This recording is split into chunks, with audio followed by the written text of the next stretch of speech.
señores, como presidente de Nueva Economía Forum tengo el placer de darles de nuevo la bienvenida al Fórum Europa, que organizamos con la colaboración de Red Eléctrica de España, BT y Asisa. Hoy tenemos la satisfacción de recibir en esta tribuna al presidente de Matarromera, don Carlos Moro. Su empresa ha sido designada recientemente dentro de la convocatoria de Premios Alimentos de España, el premio a la mejor empresa agroalimentaria. Le va a presentar, y este es un honor para nosotros, el ministro del ramo, don Miguel Arias Cañete. La tribuna es suya.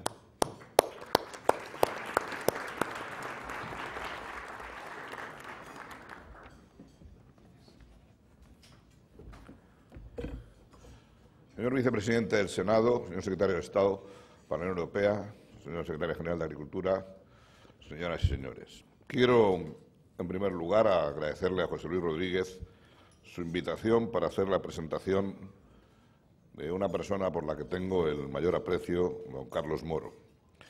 Y debo reconocer que a primera vista podría parecer una tarea sencilla, porque son conocidos los muy numerosos títulos de Carlos y todos los cargos que ha tenido en su brillante carrera. Pero Carlos tiene más complejidad y la presentación es por eso algo más difícil. Carlos ha sido siempre un hombre ligado a la tierra, a la que le gusta sentir en sus manos, y su vocación le viene de sus abuelos. Por tradición familiar es un enamorado de la agricultura. Y así pues se hizo ingeniero agrónomo, pero como es enormemente capaz, no contento con ello, se doctoró en enología y viticultura, se diplomó en economía de la empresa y de la pequeña y mediana empresa, completó su formación con un máster en tecnología de la información y las comunicaciones y además pertenece al Cuerpo Superior de Administraciones Civiles del Estado y al Cuerpo Superior de Sistemas y Tecnología de la Información. Claro, con semejante bagaje teórico, pues su trayectoria profesional necesariamente ha sido variada y brillante, comenzando precisamente por el Ministerio de Agricultura, donde ejerció como ingeniero en la entonces llamada Dirección General de Industrias Agrarias. Desempeñó también el cargo de adjunto al secretario general de la Federación de Industrias y Bebidas y también trabajó como experto agroindustrial en la FAO. Fue secretario general de la Asociación Técnica de Constructores de Material Aeronáutico, aquí se apartó algo de la tierra, siendo responsable de la industria aeronáutica en el Ministerio de Industria y miembro del Comité Intergubernamental del BUS. Actualmente es miembro del Centro Tecnológico Artif, de la Junta Directiva de la Cámara de Comercio e Industria de Valladolid, de la Cámara Hispano-Alemana, director del proyecto de I+D Wine Panel Taste y fundador de la Asociación de Aceites del Duero, entre otros muchos cargos. Pero su auténtica pasión es la viticultura y el vino. Sus antepasados fueron pioneros en la plantación de viñedos en Olivares y Valbuena del Duero, en una zona en que los monjes cistercienses del monasterio de Valbuena supieron mantener la esencia de la cultura del vino. Por ello, en 1988 tomó una decisión personal y profesional decisiva en su vida. Fundó la bodega Matarromera, desde la humildad y de la sencillez que evoca su nombre, una mezcla de la palabra mata, que refleja el enraizamiento con la tierra y la memoria de los tiempos transcurridos, y la palabra romero, que tiene un aroma identificador del campo vallesoletano. Tras esa bodega, ha creado otras 6, en el marco de 4 denominaciones de origen que tienen como eje vertebrador el Duero, río que al decir de Machado cruza el corazón de roble de Iberia y de Castilla. Su visión empresarial es global y se asienta en un código de valores que defiende con pasión siempre. Dice siempre don Carlos Moro que si no pusiera pasión en las cosas, nunca le saldrían como quiere. Tiene pasión por la vida y por el trabajo y ha puesto hasta ese nombre a uno de sus vinos. Cuida la naturaleza con decisión, como su admirado Miguel Delibes, velando porque sus empresas cumplan con la función de asistir a la agricultura, manteniéndola viva y consolidando sus raíces más sólidas. Y por ello es un firme partidario de proteger el medio ambiente, tanto en los aspectos de producción como de elaboración, Sus bodegas son un ejemplo de sostenibilidad, con un aprovechamiento modélico del agua, un uso avanzado de energías renovables y un impacto ambiental mínimo. Y además, su apuesta por la investigación es clara, realizándola en condiciones difíciles desde un ámbito rural, lo que le confiere aún más valor.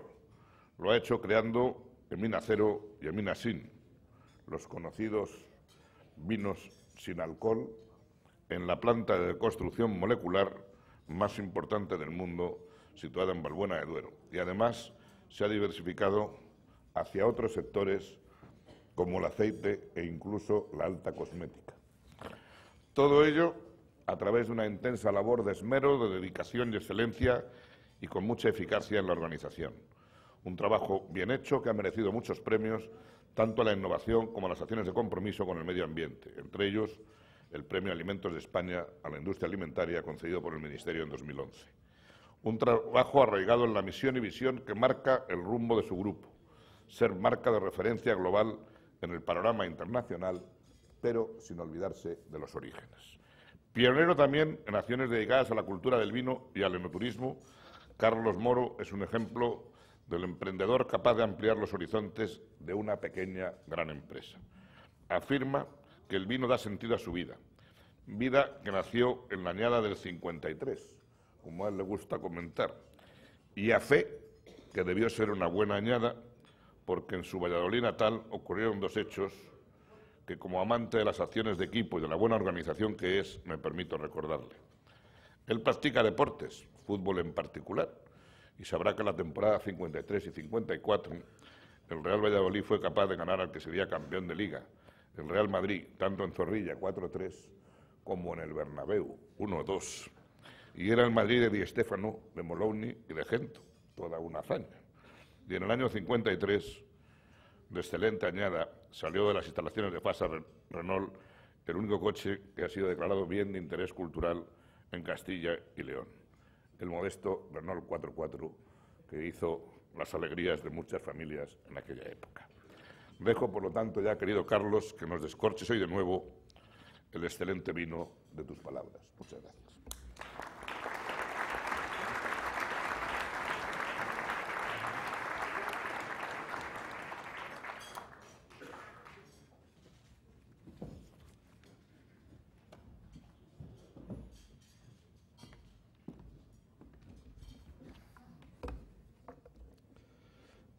Excelentísimo señor ministro, presidente de las Cortes, autoridades, amigos todos. Muy buenos días y muchas gracias por su asistencia. Quiero empezar agradeciendo en primer lugar las palabras enormemente cariñosas del ministro Arias Cañete, por el cariño, por la cercanía de las mismas y por su presencia en este acto, lo que para mí es un enorme motivo de orgullo. También quisiera agradecer a José Luis Rodríguez, felizmente recuperado de sus pequeñas incidencias, y a todo el equipo de Nueva Economía por haber considerado como ponente en este foro que se ha convertido en la referencia del sector en el país. Como todos ustedes saben, intervenir en el Foro Europa es un ejercicio de enorme responsabilidad por la entidad y el enorme prestigio de todos y cada uno de los que en los últimos años han venido ocupando este atril.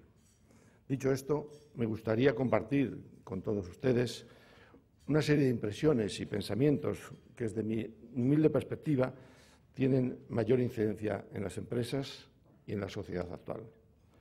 Acabamos de finalizar un año 2012 con datos económicamente que no han sido buenos, podríamos decir que han sido malos. Aunque este inicio de 2013 alumbre algunas referencias de mayor optimismo. No quiero detenerme en analizar ningún tipo de indicador económico, pero sí quiero decir unos minutos a tratar de contarles algunas impresiones desde la perspectiva de la empresa. Como acaban de escuchar en las palabras del ministro, mi ocupación actual se centra fundamentalmente, aunque no de manera exclusiva, en nuestras empresas, en el mundo del vino y en la agroalimentación. El grupo empresarial que me honra presidir, Matarromera, es una empresa familiar que día a día se encuentra con las mismas dificultades y los mismos retos que la mayoría del entramado empresarial español. Es por ello que nuestras inquietudes sean muy similares a las de cualquier otra compañía del mismo u otro sector de actividad.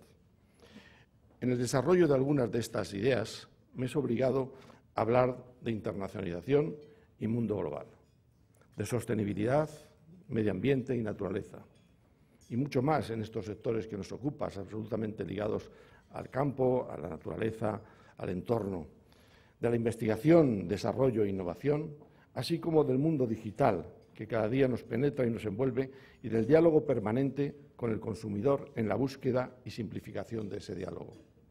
Pero no se puede abordar con seriedad un análisis de la empresa si no miramos hacia adentro y analizamos si está focalizada en sus objetivos y si acierta con la eficacia, con la cualificación y formación de las personas y en el mundo del conocimiento.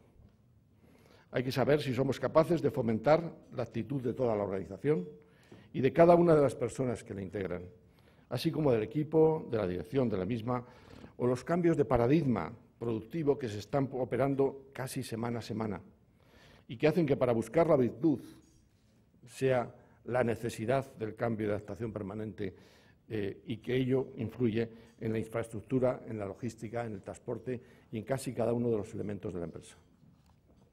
Por último, si no dotamos de unos valores de ética a nuestras empresas y adoptamos un auténtico código de valores, una actitud hacia la sincera responsabilidad empresarial en beneficio de la sociedad, nada de lo anterior tendrá el sentido y el valor que buscamos. Ya sé que son muchos más los puntos y los temas que quedarán en el tintero, pero ni siquiera estos podremos tratarlos en la profundidad que merecen en esta concisa exposición.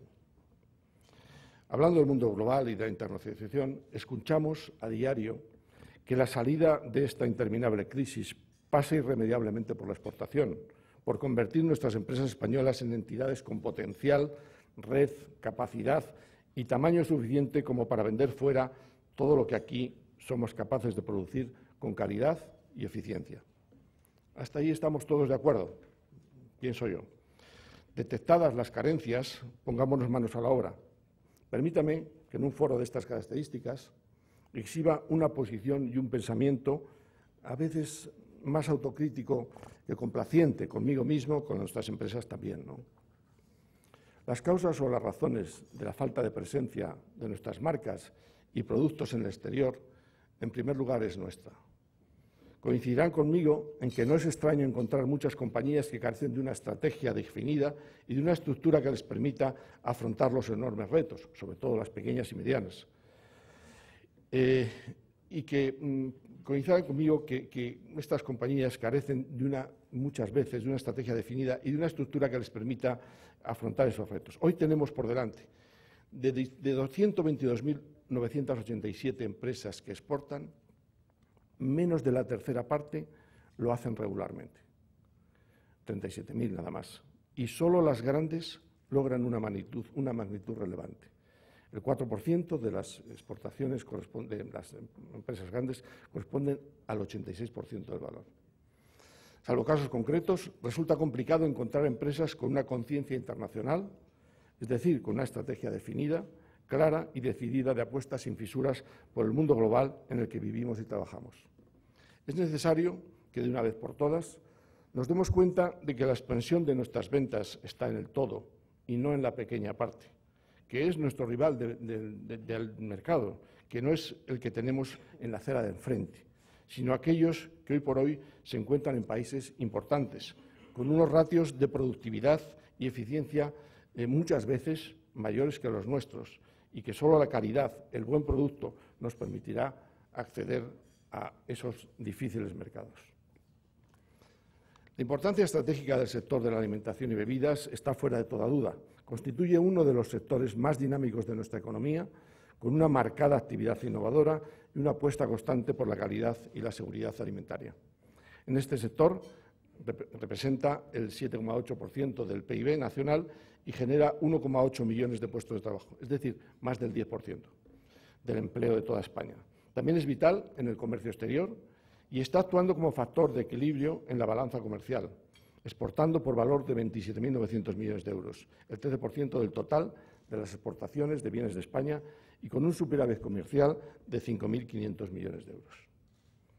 Dicho esto, es necesario seguir ahondando en una imagen de país serio, responsable, que practica un desarrollo sostenible y defiende sus intereses y propuestas especialmente en la Unión Europea, pero también en todos aquellos foros y mercados de mayor influencia para nuestro desarrollo económico. Nuestra alimentación posee de forma generalizada una imagen de excelencia fuera de nuestras fronteras, y en este sentido los alimentos españoles son embajadores extraordinarios, ya que la reputación y el prestigio son factores estratégicos para competir en los mercados exteriores y globales. La internacionalización es una política de Estado y se debe de hacer más por la marca de España. El Grupo de Trabajo para la Internacionalización del Sector Agroalimentario tiene un duro trabajo por delante, pero también las empresas somos responsables de abrir mercado y defender la calidad de nuestros productos con la exigencia de la demanda. Resulta prioritario, al mismo tiempo, tomar conciencia de que Europa, a pesar de las dificultades, no deja de ser nuestro mercado interno. Es un concepto importante porque todavía pensamos que exportamos. No, estamos en el mercado interno cuando hablamos de Europa.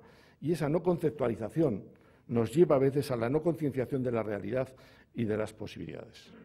Es necesario que nos demos cuenta, por fin, de que es imprescindible tener una vocación exportadora basada en una posición estratégica y no solo coyuntural. Y la creación de redes comerciales establecidas y un equipo bien formado, con capacidad de sacrificio, trabajo, análisis y resolución de los problemas múltiples cuando uno se enfrenta a la exportación desde una posición de una pequeña empresa, con dominio de idiomas, y no hablo solo del inglés, nuestro gran déficit con respecto al resto del mundo. El Instituto de Empresa Familiar ha elaborado un estupendo informe que, con sus 40 medidas, establece lo que considera necesario para mejorar todo el sistema y, por tanto, no voy a repetir aquí, simplemente asumir la mayor parte de ellas. Estos son solo algunos de los problemas más acuciantes de nuestras empresas. Y digo bien de nuestras empresas porque, reitero, la idea de la necesidad que primero quitarnos la viga de nuestro ojo antes de ver motas de polvo en los ajenos. Citando a Marcel Proust, el verdadero viaje al descubrimiento no consiste en buscar nuevos caminos, sino en tener nuevos ojos. Una vez apuntados, conocidos e incluso experimentados todos estos problemas comunes a un porcentaje significativo de las empresas españolas, es necesario trabajar en búsqueda de soluciones. En primer lugar, considero imprescindible que, dada la situación actual y a pesar de la complejidad, la falta de crédito y del desgaste de las empresas que estamos sufriendo, las compañías apuesten por mantener las inversiones. Solo así será posible alcanzar metas y objetivos concretos. Por ello, resulta indispensable que de nuevo vuelva a fluir el crédito, que las empresas puedan acceder de una manera razonable a un apoyo que en los últimos meses se ha convertido poco menos que en una quimera, particularmente para las pymes. Sin ello, las posibilidades de crecimiento o incluso de supervivencia del entramado empresarial español se reducen de manera considerable. También es imprescindible potenciar, de una vez por todas, con seriedad y con una estrategia clara y definida, la marca país. España es un país fantástico, con miles de razones, motivos y recursos para creer, crecer e invertir. Pero, desgraciadamente, no sabemos vendernos y lo intentamos de forma individual y a veces desperdigada.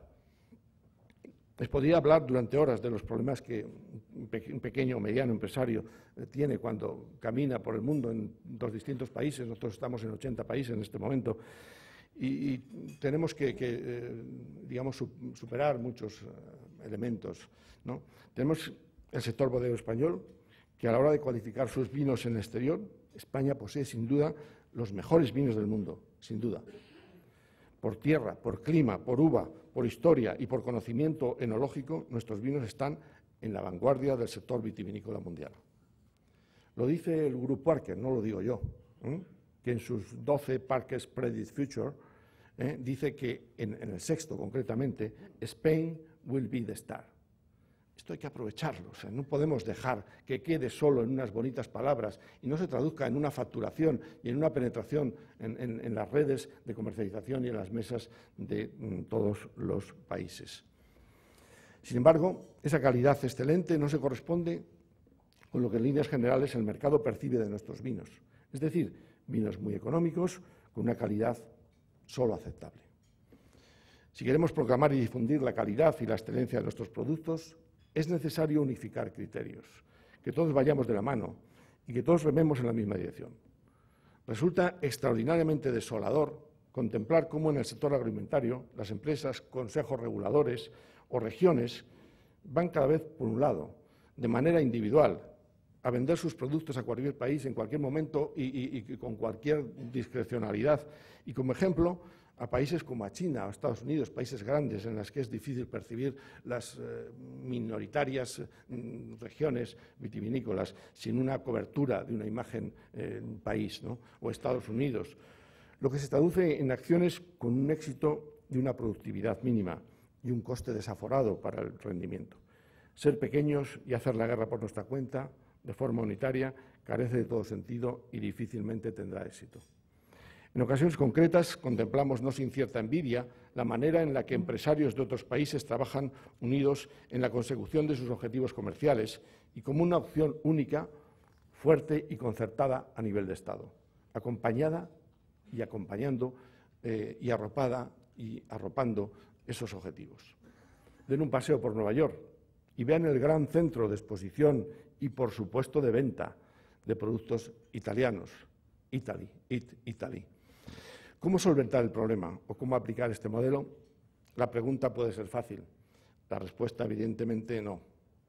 Vivimos en un país excesivamente atomizado, donde en ocasiones los árboles, en forma de intereses a corto plazo, nos impiden ver el bosque de la globalización y del éxito. Puede ser fácil para las empresas pedir a la Administración que solucione los problemas, pero creo que no sería por sí mismo con ello solo efectivo.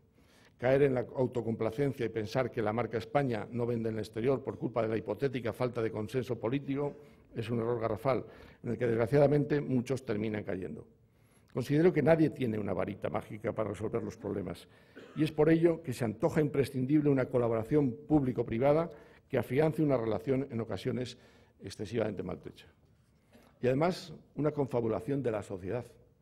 En cada acto político, empresarial, deportivo, cultural o social y cualquier otra ocasión o momento en el exterior, todos debemos apurar el apoyo de nuestros fantásticos productos españoles. Es evidente que los deberes los tenemos que hacer, en primer lugar, las propias empresas. Somos los primeros interesados en que nuestros productos se vendan en el exterior y, por tanto, nuestra es la responsabilidad de canalizar los esfuerzos para revertir una situación que hoy por hoy dista mucho de ser la ideal. A la Administración, eso sí, debemos exigirle una mayor agilidad y simplificación de unidades, estructura y burocracia y una mayor unidad de criterio en aspectos esenciales de inversión y promoción de la nueva marca España y en la ejecución real y práctica de cada una de las políticas de actuación. También sería deseable una mayor colaboración en la reducción e incluso eliminación de las tasas y aranceles para operar en según qué territorios, trazando acuerdos entre España, ahora entre la Unión Europea y el resto de los países. Algunos países como Brasil, como China, como Estados Unidos, como Centroamérica, como India, Corea o América Latina son algunos ejemplos en los que nuestra desventaja competitiva vía aranceles es palmaria respecto a los productores del Nuevo Mundo. ¿Para qué? De esta manera compitamos con nuestros colegas de otros países en igualdad de condiciones. Los acuerdos de Mercosur, NAFTA, bilaterales con muchos países asiáticos, latinoamericanos, etcétera, competidores en el sector alimentario, con nuestros productos son mucho más beneficiosos que los propios de la Unión Europea tienen con esos países. Como conclusión, y sin querer dar lecciones a nadie de ningún tipo, hagamos los deberes entre todos. Que las empresas realicen el esfuerzo de comprender las verdaderas razones que nos han llevado a esta situación y trabajen para paliar, en la medida de lo posible, un cambio de rumbo tan necesario como obligatorio. Y que la Administración sepa escuchar las prioridades de un sector privado que lo único que quiere, lo único que queremos, es seguir creando empleo y riqueza y contribuir a que la marca España sea por fin un emblema del que sentirnos profundamente orgullosos. Unas palabras en torno al vino, que ha sido uno de los productos estrella en el conjunto de las exportaciones en los últimos años, al pasar de 15,6 millones de hectolitros en 2009 a 22,3 millones de hectolitros hasta 2012, pero fundamentalmente por volumen de exportaciones, de graneles baratos. a una media de 0,32 euros litro, algo más de la mitad de todas las ventas fuera de España. Los datos son palmarios por sí mismos. Sin embargo, la tendencia de las exportaciones de estos productos refleja en los últimos meses una caída drástica en los mercados de demanda. La caída de la asistencia y una campaña de producción corta ha elevado los precios y el mercado rechaza ese incremento del valor del producto en cuanto el producto no está cualificado y únicamente está compitiendo vía precios. Eso debe de hacer que nos decidamos por un cambio de modelo, ya que la exportación de vinos embotellados de calidad crece en volumen de ventas y resiste en precios y además contribuye a crear la marca país. Cambiando de tercio y pasando a la sostenibilidad y medio ambiente, una de las muchas fortalezas que puede acumular España y las empresas españolas, y de forma mucho más específica las de la agricultura y las industrias agroalimentarias, es el territorio. Y este territorio, por fortuna, todavía lo tenemos muy cuidado. Por ello es importantísimo mantenerlo y transmitirlo como responsabilidad hacia el futuro, pero a su vez convertirlo en fuente de valor y en creación de riqueza. Hay que hablar de aprovechamiento de materias primas, de su producción respetuosa con el entorno, pero además con un aprovechamiento económico de la misma. Tenemos campo y caza natural, tenemos naturaleza y biomasa, tenemos paisaje y capacidad turística, tenemos biomasa para fomentar el uso como energía, tenemos luz y sol, y eso hay que aprovecharlo, y todavía tenemos agua que tenemos que utilizar mejor y manejar mejor. Y todo ello es fuente de actividad económica, integrada en la empresa o generador de nuevas empresas y de nuevas actividades industriales o de turismo y de servicios. Acabo de venir recientemente de un país pequeño como es Costa Rica. Es maravilloso cómo un país que no tiene otros recursos, ni siquiera históricos, ni siquiera de materias primas, ha logrado establecer su marca de calidad en la naturaleza y en la sostenibilidad, y está haciendo que allí fluya un turismo de altura y de valor. Yo creo que España puede ser, no sé, el lugar de atracción del turismo de naturaleza en Europa, ¿no? Matarromera apostó por ello desde el principio. Por supuesto que hay mucho más que hacer, muchísimo más, pero aquí nos sentimos orgullosos de cuidar donde estamos y donde cultivamos y generar recursos económicos y ayudar a reducir la dependencia y altísima factura de importaciones de productos energéticos. Dos palabras sobre investigación y desarrollo. No voy a reiterar aquí lo que ya fue una conferencia pronunciada por mí en el Foro de Investigación hace un año, pero no es posible hablar de empresa hoy en día si no hablamos de su actitud por la investigación, el desarrollo y la innovación. El que no lo haga está perdido. El que no lo practique no tiene futuro. No es una opción, es una necesidad. Hay una frase de Stephen Wright que dice: cuanto antes te quedes atrasado, más vas a tardar en ponerte al día. Es claro que los países con un alto nivel de desarrollo han tenido siempre un importante soporte en el desarrollo tecnológico y en la innovación. Galbraith lo expresa muy bien en su Historia Económica y en otros muchos más autores, ¿no? La apuesta por la investigación hasta hace algún tiempo se basaba mucho en individualidades que creaban un espacio en su entorno o bien en el peso de la acción de los Estados o de las administraciones. La facilitación del acceso a la información e investigación, la necesidad de aplicación cada vez más inmediata en la sociedad y los intermediarios empresariales que lo tienen que hacer posible, hace que esto se haya abierto de forma sustancial.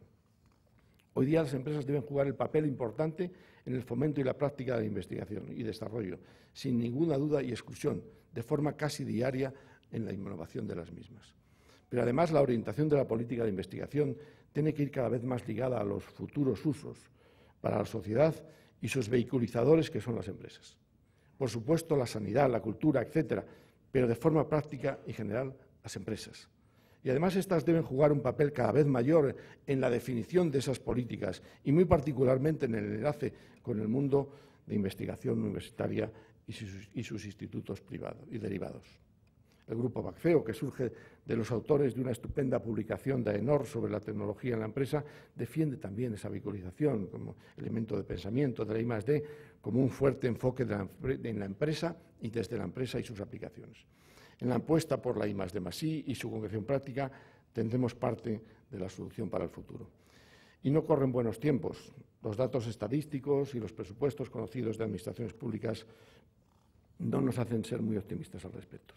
Pero ante ello la empresa tiene que seguir ejerciendo al máximo en la innovación, porque es búsqueda necesaria de productividad en todo lo necesario, en desarrollos tecnológicos y en un nivel estratégico acorde a sus capacidades y posibilidades en la investigación o en la investigación compartida. Y la Administración debe promover muchísimo y promover más los potenciales usos que nos vienen por delante. Estamos ante la definición del programa marco del Horizonte 2020 en la Unión Europea. Estamos ante un nuevo reglamento del desarrollo de la PAC. Se están creando nuevas organizaciones que en Europa van muchísimo más avanzadas que nosotros, como son los EIPs, ¿no?, las Asociaciones Europeas de Innovación, o los KICs, las Comunidades para el Conocimiento e Investigación, y tenemos que ponernos al día rápidamente, porque es que si no vamos a estar en el retraso de la captura de los fondos que se van a generar de forma mucho más sofisticada que en el pasado. Y créanme que esto algo conozco de mis épocas de la Administración. El mundo es complejo y sofisticado, y como no estemos muy coaligados a Administración y empresas, a Administración y organizaciones de promoción de la investigación, etcétera, pues perderemos por lo menos tiempo en acceder a ellas. Decía Alan Kay que la mejor forma de predecir el futuro es inventarlo. Y el que lo hace en parámetros empresariales es el que estará presente en el futuro. No somos ajenos en nuestra empresa a estos valores. Al igual que Steve Jobs, la innovación es lo que distingue al líder de sus seguidores. Y el vino sin alcohol, Elimina 00, es uno de nuestros ejemplos de ello. Hemos liderado a nivel mundial la tecnología y a nivel institucional su implantación y apertura de nuevas vías de producción agrícola y uso alimentario y exportador. Hablar en la empresa de digitalización es algo consustancial con las necesidades presentes. Bastante ligado a lo anterior, pero con su implicación propia, está todo lo llamado por Peter Hinsen el mundo digital. No solo es importante para la creación de múltiples negocios, y no trataré este tema con sus múltiples ejemplos, Apple, Microsoft, Google, etc. Es que en nuestras pequeñas y medianas empresas agrícolas, alimentarias, la digitalización deviene un factor de competitividad inexcusable. Al igual que lo anterior, esto no es una opción, es una imperiosa necesidad que tiene que tomarse antes que después. La revolución que supone desde Balbuena de Duero hacer todas las funciones de interrelación con todo el mundo es maravillosamente genial, y hoy es posible. Y la posibilidad de utilizarlas nos sitúa en el nivel de competitividad con el resto del mundo y prácticamente en igualdad de condiciones. Con cualquier terminal de acceso a Internet, con los iPhone, iPad, etcétera, se accede al universo de la información, la comunicación y el comercio, desde informaciones meteorológicas que ayuden a planificar tareas agrícolas, a la SICPAC, con todas las parcelas descritas, el catastro, u otras más sofisticadas, como acceso a gestoras de mapas, de bases de información, de fertilizantes, de fitosanitarios o sobre enfermedades de cultivo. Todo ello en tiempo real. Y desde la cabina del tractor, o del coche, o del todoterreno, o a vender cosméticos desde Balbuena del Duero en cualquier parte del mundo. Y la aplicación de la robótica y control de procesos por la automática nos hace posible refrendar los procesos de eficiencia, la calidad, el control de calidad, la seguridad alimentaria.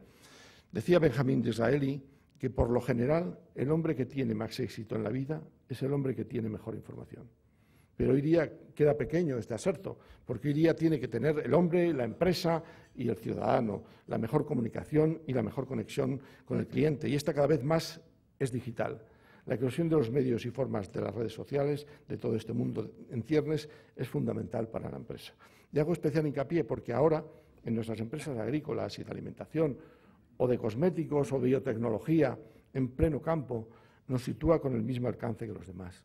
Abre el camino a otras muchas empresas que puedan estar ejerciendo de igual o mejor manera, o otras muchas que puedan hacerlo. Otra vez más, los ratios de utilización, aplicación y extensión en nuestras pequeñas y medianas empresas españolas sigue siendo muy inferior a los países equivalentes en su desarrollo. Y esto tiene que salvarse. Necesitamos la utilización inteligente, formada y profunda de personas y responsables en esta materia. cuando en Emina, del grupo Matarromera, se tomó como referencia o modelo para todo el proyecto de sistemas de información y trazabilidad por parte de Microsoft, Intel, Telefónica y Banesto, no pudimos tener mejor ayuda y bendición. Porque aunque la actitud existía, la puesta en práctica y materialización es lo que define el interés, el valor de la empresa. Y aquello nos supuso un salto para poder intentar mantener a la larga la carrera hacia la búsqueda de la eficiencia digital. Tenía pensado desarrollar el punto de excelencia y calidad, pero que no por manido deja de ser crucial para jugar en el mundo global, mucho más en el sector alimentario y mucho más en el sector de los vinos. En un mundo internacionalizado, con una apuesta digital más fuerte que la nuestra en muchos casos y con una capacidad de acceso al mercado mejor que la nuestra, no hay otra alternativa que la apuesta por la excelencia. Y en todos los casos y en todos los productos. Los tenemos fantásticos, pero nos faltan en general algunos elementos y algunas verificaciones y constancias para que auténticamente sea nominable y reconocible. Nosotros la buscamos denodadamente, pero no está. Hay que ejercerla y mimarla siempre y cuidarla. El acceso al consumidor y la simplificación de la cadena alimentaria deviene cada vez más importante. Es consabido pues, el coste tan elevado de la transmisión del valor y del producto desde el origen de la tierra hasta el consumidor final. Este concepto, que parece muy genérico, aquí presentado de forma muy somera, quiere decir que tenemos que buscar los caminos para llegar al consumidor de forma más directa, más fácil y más eficiente, para conseguir mejores condiciones para el productor y asimismo, y hoy es posible, para el consumidor. No voy a dejar de hablar de la integración alimentaria, que es algo que me interesa y que me preocupa desde mis épocas de los años 70, que trabajaba en el Ministerio o en FIAP, y como empresa vitivinícola integradora desde la tierra, la viña, hasta el consumidor final, allá donde esté en cualquier parte del mundo.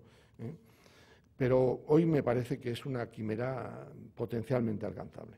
Hoy día contamos con medios y condiciones muy avanzadas que permiten que un producto que se produce y transforma en cualquier parte de España o en el mundo pueda ser adquirido de forma fácil y sencilla o incluso directa por cualquier consumidor en tu país o en otro. Hay algunas restricciones del sector alimentario, como la atomización y la constitución por empresas de un muy pequeño tamaño. El sector de la distribución alimentaria se divide tradicionalmente en tradicional y moderno. El segundo de ellos muy concentrado y por ello con una gran capacidad de compra y de imposición de condiciones. Y esto es algo que hay que equilibrar y mejorar, pero en ello ya está el ministro con su proyecto de ley, que seguro que va a ayudar en esta materia. Ante todo ello, emergen unas posibilidades de logística y transportes nunca antes conocidas y extendidas. Hoy es posible movilizar mercancía de forma ágil y segura a cualquier parte de nuestro país, continente o a todo el mundo, y las barreras geográficas se reducen. Un ejemplo de todo ello es que hemos llevado otra empresa del grupo, en otro sector completamente distinto, como es Sdor Cosméticos, nacida de la investigación, estimulada por el desarrollo de un producto novedoso a nivel mundial, creado desde un pequeño entorno rural y distribuido a numerosos países del mundo y también por comercio electrónico, tanto en Europa como en nuestro comercio electrónico, en nuestra empresa de Estados Unidos. La explosión de las redes de comunicación social, de Internet, etcétera, etcétera, pueden romper barreras de monopolio de la detentación de los vehículos de la información. La publicidad queda matizada en su influencia por la multiplicidad de vectores de comunicación. Y al lado de ello comienzan a surgir nuevas formas ligadas al mundo digital, como son todos los sistemas de venta por Internet, tiendas online, sus distintas variantes y formas de concebirle, pero indefectiblemente ganando cuota de mercado progresiva y rápidamente. No puedo dejar pasar por alto la mirada intrínseca de nuestras empresas hacia nosotros mismos. Hay elementos que, si no realizamos una auténtica reingeniería de conceptos y de procesos, no podremos sobrevivir al tsunami de los tiempos. Algunos de ellos son la focalización en la eficacia, la cualificación y la formación, el mundo del conocimiento, el fomento de la actitud positiva y proactiva, el equipo y la organización, los cambios de parámetros de producción, la logística y el transporte. No hay tiempo, no descuiden, no voy a desarrollarlos, no hay tiempo para detenerme. Pero desde Matarromera estamos muy preocupados y ocupados en revisar y alinear con los tiempos actuales de evolución de la sociedad y la problemática presente de esta sociedad. Quizá Enrique Beotas, en su libro Las raíces de un sueño, sobre mi persona, pueda abordar la filosofía en profundidad que me mueve en todo este sentido. Pero no quiero dejar de concluir esta charla sin hablar de lo que también es fundamental para nuestro entorno, como es la responsabilidad social empresarial. En todo el mundo, en todas las épocas, pero en esta que nos ha tocado vivir, todos somos interdependientes de todo, social, geográfica, culturalmente y, por supuesto, profesionalmente. Además, hay que tener una mayor conceptualización de la empresa como un vehículo para generar satisfacción y bienestar de los individuos y de todas las personas que intervienen a los que se dirige en la sociedad. En Matarromera consideramos este un valor irrenunciable y creemos que tiene un ámbito de dimensión universal, o lo debería tener cuando estamos manejando temas como la sostenibilidad y el medio ambiente o la reducción de consumos de energía y la reducción de la huella de carbono de los productos, en los que, por cierto, el vino de mina fue el primer producto español que se realizó el cálculo de la huella de carbono y su impacto en el medio ambiente. El cambio climático debe ser una de nuestras preocupaciones. Debemos de hacer más, con mayor intensidad y en menor tiempo. Falta compromiso obligatorio por parte de los países que suponen el mayor volumen de emisiones mundiales, pero al menos se han producido dos noticias positivas: el nuevo periodo de compromiso del Protocolo de Kioto y la cita de París del 2015, para un posible acuerdo jurídicamente vinculante para todos los Estados. En Matarromera somos favorecedores, a través de nuestra política de responsabilidad social empresarial y de la Fundación Carlos Moro de Matarromera, de un compromiso ético, con actuaciones encaminadas a la calidad de vida, a la sostenibilidad, la comunidad, el medio ambiente, a nuestros propios empleados y a la sociedad en general. Tenemos muy claro que debemos adoptar una ambiciosa política de recuperación y reciclaje de nuestra actividad económica, así como creemos en la necesidad de una gestión inteligente del agua, un recurso escaso con la máxima innovación posible, conscientes de que se trata de un recurso que compromete, de que supone un duro esfuerzo empresarial y para ello es básico tener objetivos bien dimensionados. Pero es más, creemos que la ayuda a los trabajadores, empleados, sus familias y el apoyo de los menos favorecidos condiciona a derivar tiempos, rentas y esfuerzos a estos colectivos. Por eso creamos hace un año la Fundación, para completar lo que ya se venía haciendo en las empresas de nuestro grupo. Como expresaba Rita Levi Montalcini, Nobel de Medicina recientemente fallecida y que vivió hasta los 103 años, la vida tiene valor si se dedica al mundo que nos rodea. Muchas gracias.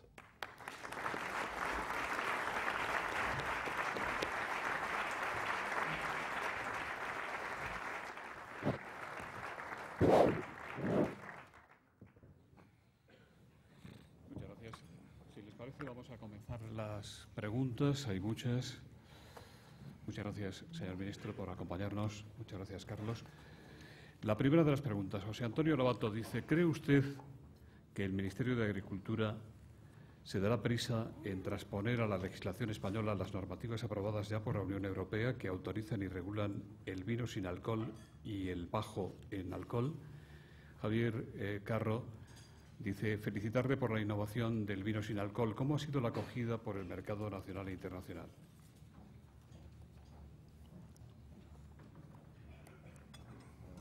Sí.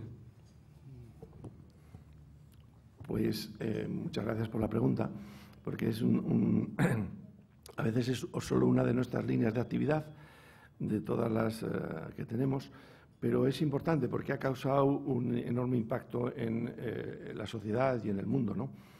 El vino sin alcohol, nuestro vinacero, ha venido a ocupar un nicho de mercado que estaba pendiente, que estaba vacío, así como existe la cerveza sin alcohol, como existen pues las sidras sin alcohol y otros productos. En el vino había sido muy difícil. ¿Y por qué había sido difícil? Porque es sumamente difícil bajar un nivel de grados como 14 o 15 y porque es un producto muchísimo más complejo que los anteriores, con un entramado de elementos, de polifenoles, de antocianos, de oligoelementos difíciles. Pero la necesidad estaba ahí y el consumidor lo percibe que está ahí. Y hay muchos consumidores que nos llegan diariamente, diría que muchas consultas de nacional o exterior, preguntando y pidiendo este producto. Claro, cuando a veces se analiza de una forma un tanto simplista, desde conceptos muy enraizados en conceptos tradicionales, puede parecer una transgresión. Bueno, yo siempre digo que no se preocupen, al ministro también le digo que no se preocupen, Matarromera lo vamos a dejar siempre igual, no sé, tranquilo, pueden tomarlo, Emina, pero esto complementa enormemente la gama de consumidores que lo pueden acceder a ello, con muchas de las cualidades. La única que no tiene es el alcohol, analíticamente también tiene sus diferencias. Por tanto, es un concepto que tampoco es ni siquiera, nosotros hemos hecho innovación, hemos hecho un producto con distintas condiciones, con nueva tecnología, pero que ya existía en el mundo, en Alemania se viene consumiendo desde hace decenas de años, ¿no? Pero yendo a la contestación, que no podía por menos hacer este prolegómeno, yo creo que es incipiente. Precisamente la OIV acaba, ya que está el secretario general de la FEP, acaba de aprobar en el mes de mayo, junio pasado, la definición del concepto de vinos bajos en alcohol y vinos sin alcohol. Esto es un paso importante que varios países, entre ellos especialmente España, ha liderado. Y ha liderado, me consta, y me puede contradecir el ministro, con apoyo del sector empresarial y con apoyo también de la Administración, para definir este concepto, porque tiene muchísima importancia desde el punto de vista ya no solo del consumidor, sino desde el punto de vista estratégico. Nosotros somos un país productor de uva, con el mayor viñedo del mundo y con potencialidad de seguir plantando. Si encontramos nichos de mercado para dar salida a esos productos, eso sería fantástico.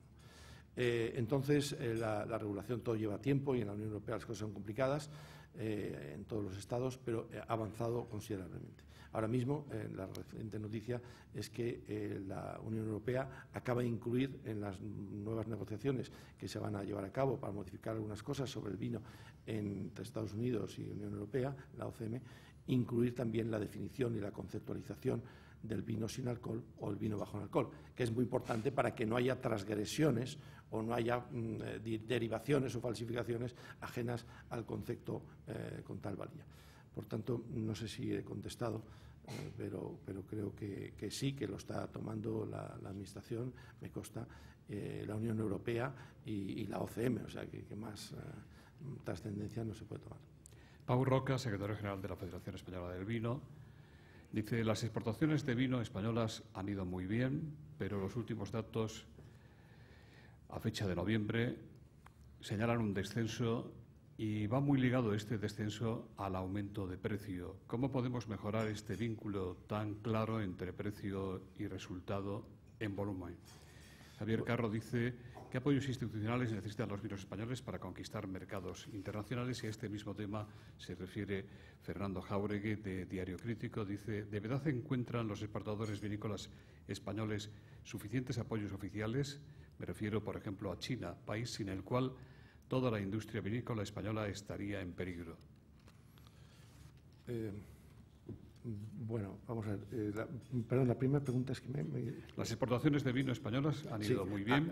Perfecto, ese es un tema fundamental. Yo creo que a lo largo de mi charla he venido explicando lo que pienso que debe de ser, no para nuestra empresa, que la tenemos muy claro, sino para el concepto del sector. Nosotros tenemos una tierra, un clima, un territorio, unas denominaciones, unas variedades, más variedades que ningún otro país del mundo. Estamos cualificando la variedad verdejo, la tempranillo, la tinto fino, la boval, la bonastrell, magníficas. Tenemos una tecnología, con la afortunada inversión que se ha hecho en los últimos 30 años, absolutamente fantástica. Un equipo enológico preparado. No podemos dedicarnos a competir por precio. Yo creo que es un error. O sea, tenemos que cualificar nuestros productos, tenemos que ir a darles valor, tenemos que establecer la marca y las marcas. Detrás de la marca España van las marcas, ya el segundo apellido, que serán las denominaciones, y el tercero la marca, que deviene importante. Y tenemos que caminar en esa línea, ¿no? Y todo lo que vaya en esa línea y unificadamente es posible, ¿no? Yo me encuentro, nosotros estamos en 6 denominaciones, 4 de origen, ecológicos y vinos de la tierra. Yo me he encontrado, estamos en 80 países, como he dicho, no digo por otra cosa que por alumbrar la contestación. A veces, cuando voy a cualquier país, me encuentro con que el día anterior ha estado la denominación de origen X, pasado mañana está la Y, al día siguiente la J, una vez con la Cámara de Comercio de una de las provincias de Castilla y León, o de Cataluña, o de Valencia, o de cualquier lado. Eso es impresentable. No puede ser. O sea, estamos entorpeciendo, no solo facilitando, sino entorpeciendo una acción unitaria e intentando dar decenas de impactos que no tienen ningún efecto. Entonces, y que tienen mucho coste, Yo creo que en este tema está claro. Aquí sobrepasa el concepto de España cualquier carácter de denominación de origen, de territorio, incluso de comunidad autónoma. La respuesta debe ser unitaria, las acciones ser mucho más unitarias, mucho más fuertes, mucho más potentes y desde luego, ir de la mano, ¿no? Y tampoco tener prejuicios de englobar a veces vinos un poco diferentes. A veces los que estamos en la élite del vino, algunas veces tenemos el riesgo de no querer compartir con otros entornos de menos élite los ayudas o las acciones. Yo creo que en ese tema hay que ser generosos y hay que ir mucho más unidos, buscar la eficiencia y, desde luego, la Administración tiene un papel importantísimo. Todas las administraciones, porque es Administración, Ministerio de Agricultura aparte, pero Administración, sobre todo Economía, ICES, cámaras de comercio, a veces también organizaciones empresariales y por supuesto, consejos reguladores, ¿no? Yo, una de las cosas primeras que planteé, en un momento determinado que una persona accedió a un cargo, le dije, mira, tienes que unificar los temas de acción común en Castilla y León, ¿no? Me dice, no, es que claro, es que los de tal denominación no quieren ir con la otra. Digo, bueno, pues mira, pues diles que van y se acabó, porque es que no se puede andar con estas historias. Entonces, yo creo que ahí hace falta una conjunción de efecto un poquito, digamos, de decisión, de ejecución y también de generosidad por parte de las empresas y de los consejos reguladores. Carmen Rojo dice, ¿qué futuro les espera a las denominaciones de origen, en su opinión? ¿Cómo la exportación es la salida de futuro para nuestros caldos? Y en línea con lo que usted mismo ha dicho, ¿no habría que fomentar, incluso obligar a que todas las botellas que se exporten lleven el cintillo de vinos de España? Adolfo Fabieres, en esta misma línea, dice, ¿cómo están apoyando las bodegas españolas la promoción y consolidación de la marca España? ¿Hasta qué punto el distintivo regional, Ribera, Rioja, minimiza el impacto de la marca España? Bueno, en el mundo hay dos concepciones, la concepción de variedades, la concepción del Nuevo Mundo y la concepción europea, en la que ahí lo que prima son las denominaciones de origen. Yo creo que en España no podemos perder en absoluto el caudal de acciones y de trabajo y de conceptualización que han ganado las denominaciones de origen, pero tampoco es imposible integrarlas dentro de un concepto más amplio de España, ¿no? Yo pienso que en este sentido hay también un apoyo importante, y no he citado antes, pero creo que es necesario decir, el Ministerio de Cultura, a través de la OCM, la Organización del Mercado del Vino, pues está vehiculizando una importante masa de ayudas precisamente al sector vitivinícola. Y en este sentido somos privilegiados y en ese sentido estamos intentando muchas empresas aprovechar este impulso y esta ayuda para que ganemos en esa línea de posicionamiento de la calidad y del prestigio y del precio de los vinos en el exterior, porque, como decíamos antes, la política de vender a 0,30 euros el litro y mucho litro para ahora estar con escasez y tener que importar a precios más altos de otros países del Nuevo Mundo, me parece que no es la línea que hay que hacer. Yo creo que en esto me consta, y aquí está el ministro que tiene muy clara la actuación, y yo particularmente creo que lo tiene bien definido y sabe lo que hay que hacer en este sentido. Rafael Lansón, con micrófono, por favor, presidente de la Real Academia de Gastronomía, lo más brevemente posible. Buenos días. España es en estos momentos la gastronomía más valorada del mundo, como se está viendo en Madrid Fusión una vez más. Y los 58 millones de turistas no han venido a comer, y los demás lo que más valoran de España es la gastronomía. Ese prestigio se debe sobre todo a los cocineros estrella, pero los 58 millones de turistas no van a esos restaurantes, valoran la gastronomía española por la materia prima. Yo no sé si tenemos la mejor, estoy seguro que tenemos la mejor en relación calidad-precio.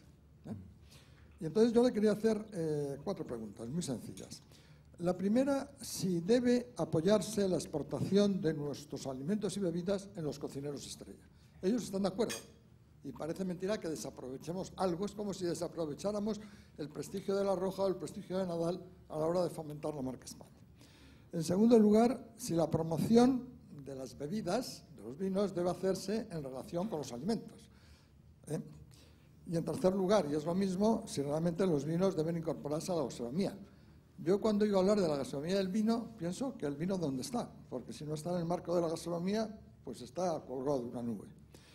Y por último, si queremos realmente dar a conocer la excelencia de los productos españoles, quizá lo que tendríamos que recurrir a través de Internet y de distintos idiomas es a tener una guía de alimentos y bebidas como la de restaurantes. Eso hizo la grandeza de Francia con Michelin, ha hecho que España tenga el prestigio que tiene gracias a la guía Repsol, antes guía CAMSA, y creo que habría que hacer algo parecido. Bueno, esas son las preguntas. Gracias. Muchas gracias, Rafael. Por supuesto que tenemos una serie de cocineros estrellas y que hay que aprovechar el tirón de ellos, ¿no? Pero también es cierto que muchas veces, y yo he asistido, como bien conoces, a muchas de las cosas que se han hecho, a veces hemos ido al mundo y lo que ha sido la estrella ha sido el cocinero, no el vino. Y el que han hablado y ha aparecido en el frontispicio del máximo nivel han sido los cocineros y no los vinos o los bodegueros, que son igualmente de importantes y de valiosos que muchos de los cocineros, porque está claro que hemos tenido 100 puntos Parques y 98 y hemos ganado concursos a nivel mundial. Entonces no hay una concepción en general de equiparar y poner justo al lado, y eso estoy de acuerdo que hay que hacerlo. No se puede llevar a un cocinero y luego dejar de solapada a un bodeguero para que pague las comidas que hace el cocinero. Eso no lo vamos a hacer, no lo vamos a hacer. O sea, vamos a estar en equilibrio. Y cuando vayamos en equilibrio, estupendamente iremos. En segundo lugar, yo creo que la gastronomía española está en un momento fantástico. Y yo lo percibo, que estoy constantemente en el exterior, ¿no? Pero efectivamente sería muy interesante ligarla mucho más a los vinos y mucho más a los maridajes y mucho más al entorno de qué encaja con un marisco, con un pescado de nuestros vinos y otras variedades.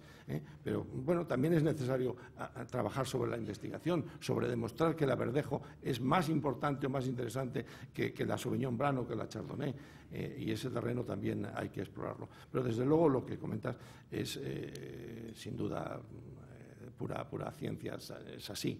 Hay que ligarlo en el maridaje de forma equiparada, de forma equiparada. Y luego, pues, en cuanto a todo lo que sea, promover mayor información o mayores guías a nivel mundial en diversos idiomas, pues fundamental, vamos. Todo lo que sea dar vehículos de información al mundo, impactos de comunicación al mundo con esa perspectiva, ayuda siempre, apoya siempre. Igual que ayuda muchísimo toda la presencia y la relación con los deportistas más importantes, o con la Roja, o con tal, pero la Roja no la he visto ligada a ningún vino rojo, ni blanco siquiera. Entonces vamos a ligar más a los hispanos y a la Roja y a todo esto, a los vinos. O vamos a ver, y perdonadme empresarios amigos algunas veces, como algunas veces por el esnovismo voy al mundo exterior y no, hoy voy a tomar un Chateau, no sé qué, tal, para probar a ver cómo esto. ¿Qué coño? Hoy tienes que tomar un español. Hoy tienes que tomar un español, el que quieras, el de cualquiera de nuestros bodegueros que están aquí, o el nuestro, porque es que hay que hacer marca España. Y cuando llegan igualmente los políticos o su majestad, o tal, tenemos que hacer una auténtica confabulación de todos los productos, o de los embutidos, por supuesto, o del jamón. Tenemos que confabularnos en ese terreno porque ayuda muchísimo. A mí cuando llega alguien y voy a un restaurante y me dice que alguien importante o alguien empresario ha tomado, ha pedido nuestros vinos, ayuda muchísimo a conceptualizarlo. Por tanto, todo lo que dices es fundamental y mucho más. ¿Es realmente eficaz el ICES? Le preguntan, ¿se está aprovechando bien las ayudas europeas? ¿Se canalizan estas ayudas realmente bien? Yo creo que es uno de los grandísimos aciertos, se canalizan bien, seriamente, rigurosamente, y luego ya cada empresa depende en su aplicación y en su utilización. Por supuesto que todo es mejorable, en nuestra empresa es mejorable, pero somos conscientes que es mejorable y vamos a cada vez hacerlo mejor. También es cierto que algunas, digamos, carencias que tenían, como unos principios en los que no se podía repetir países, nada más que 3 años, pues no tiene sentido. En un plan de internacionalización hay que apostar por muchos años de permanencia y eso también se ha corregido. Por tanto, estupendo, eso se tiene que mantener y se tiene que aprovechar por parte de las empresas. Alejandro Alonso Núñez, diputado, le pregunta cuál es su opinión sobre el asunto liberalización de plantaciones de viñedo, que sustituirá al sistema actual de transferencia y arranque de derechos de plantación.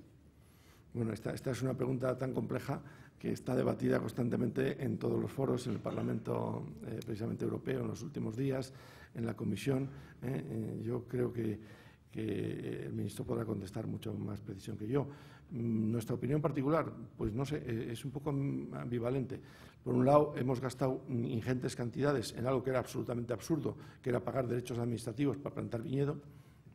Y ahora, por el contrario, y por ser sincero, como todos muchos de mis colegas, tenemos un patrimonio que tiene un valor y que dejaría de tenerlo. Entonces, ¿cuál es lo que conviene entre esto y lo otro, y entre la liberalización de la plantación a futuro y la regulación? Supongo que van a encontrarse algún punto intermedio en el que se controle, pues a lo mejor vía consejos, un poco la extensión desaforada de viñedos, pero se busque una mayor liberalización o algo así. Es un punto controvertido y es un punto en el que uno tiene pues un poco una cara de un lado y otra de otro, ¿no? En general, yo soy proclive de la mayor liberalización de las cosas. O sea, todo lo que sea constreñir a la economía no vale, porque nos estamos poniendo a veces cotos al campo, ¿no? A lo mejor hay vías de producción o de exportación en vinos, en distintos tipos de vinos, o en vinos sin alcohol o en lo que sea, ¿no? Y poner restricciones a la plantación nos condiciona y nos pone algo que, digamos, restringe la competitividad o la libertad de creación, cosa que no tienen ningún otro de los países que no sea europeo, ni Estados Unidos, ni los países, digamos, del Nuevo Mundo, ¿no? Con lo cual nos pondría en una cierta desventaja. Con micrófono, por favor, don Carlos Falcó, presidente de Pagos Marqués de Griñón, lo más brevemente posible. Bueno, felicitar a Carlos, decirle que estoy de acuerdo y decir que Carlos es algo, yo creo que más importante de lo que la gente cree, un agrónomo ilustrado. Cuando éramos, yo soy mayor que Carlos, cuando éramos jovencitos, las mamás preferían que sus hijas se casaran con ingenieros de caminos o con abogados del Estado, ¿no? Los agrónomos venían bastante atrás. Pero, sin embargo, en aquella época éramos más o menos 2.000 millones de habitantes en el planeta Tierra. Ahora somos 7.500 y ya producimos comida para 10.000 millones. Lo que pasa es que la malgastamos. Algo tendrán que ver con eso los agrónomos. Pero volviendo al tema de hoy, el vino y el aceite, ya en el Imperio Romano España era el abastecedor mayor del mundo, conocido entonces en vino y aceite. La Bética producía el aceite del Imperio Romano y la Tarraconensis, todavía no estaban las dos Castillas, el vino. Pero hemos sido casi a peor, porque en aquella época el aceite salía de Andalucía, de la Bética, en ánforas precintadas, con el nombre del productor y la calidad del aceite. Y ahí está el Monte Testacho, en Roma, donde un profesor de historia español lleva 25 años investigando el origen de esas ánforas, que son 90% de la Bética. Sin embargo, hoy somos los campeones de los graneles, como has dicho en tu charla, tanto en vino y en aceite. Francia produce menos vino que España y factura 5 veces más. Entonces también hay que decir esa cosa. Entonces, has tocado el tema de la investigación, que sé que te interesa y lo practicas. Y además consigues muchas más cosas que otros que intentamos hacer lo mismo y te felicito por ello, que nos movemos mucho mejor, mucho peor, no sé cómo, aquí o en Bruselas. Entonces te quería preguntar, entre todas las víctimas de esta crisis, ¿no es la inversión en I+D+I la víctima más peligrosa? Es decir, la salida de la crisis, la exportación del vino, el lograr precios por litro de vino como lo logran los franceses o en aceite de oliva. Ayer tuve la visita de una comisión del Congreso americano preguntando cómo era posible que España exportara aceites virgen extra a 2 euros el litro. La salida de esta crisis, y en el sector alimentario también, no viene por el lado de la investigación y del I+D+I.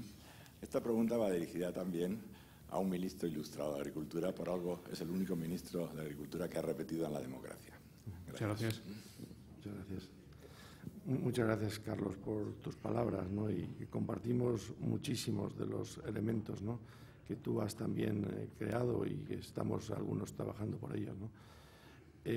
Yo creo que la investigación es fundamental. No he dicho que nosotros invertimos aproximadamente el 30% de nuestra facturación, no de beneficios, en I+D+I.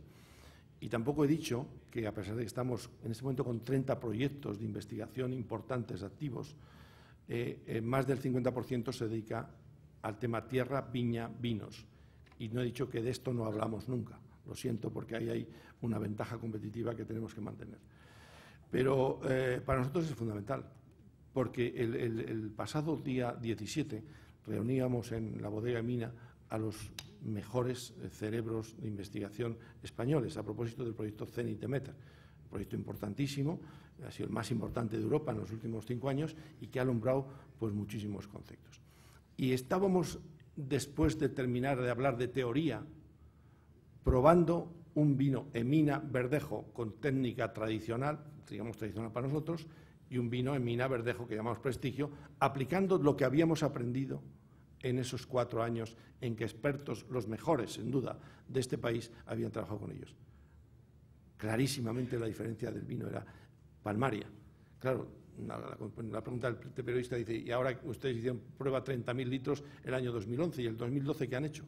Pues todo con el nuevo sistema y todo con la máxima calidad. Por lo tanto, es fundamental, porque además los gustos cambian y los elementos cambian y los diseños cambian y como no estés atento al mercado constantemente, por tanto yo creo que es muy importante, pero hay que enmarcarlo dentro de un flujo de otros conceptos, porque la internacionalización de nada nos sirve, porque aquí tenemos un mercado interno más saturado y tiene que ir en línea con esto y tiene que ir en línea con lo que le están demandando en cada país, que a veces es distinto, o tiene que ir en línea con vender, que tenemos que hacerlo, la imagen de sostenibilidad. Cuando tú vas a Estados Unidos y le dices que eres absolutamente líder en este tema, que les demuestras que estás por delante de ellos, la gente te respeta.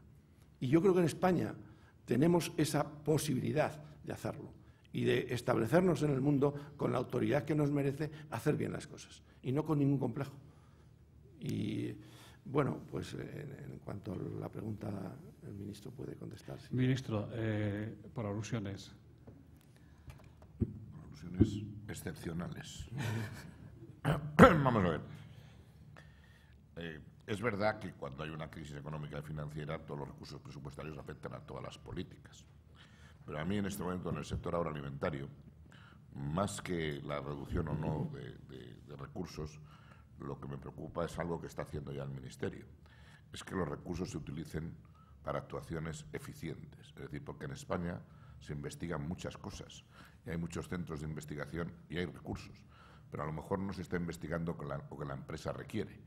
Y lo que está haciendo en este momento el Ministerio es casar las demandas de investigación que tienen las empresas con las posibilidades de investigación que tiene todo el sector investigador e innovador en España.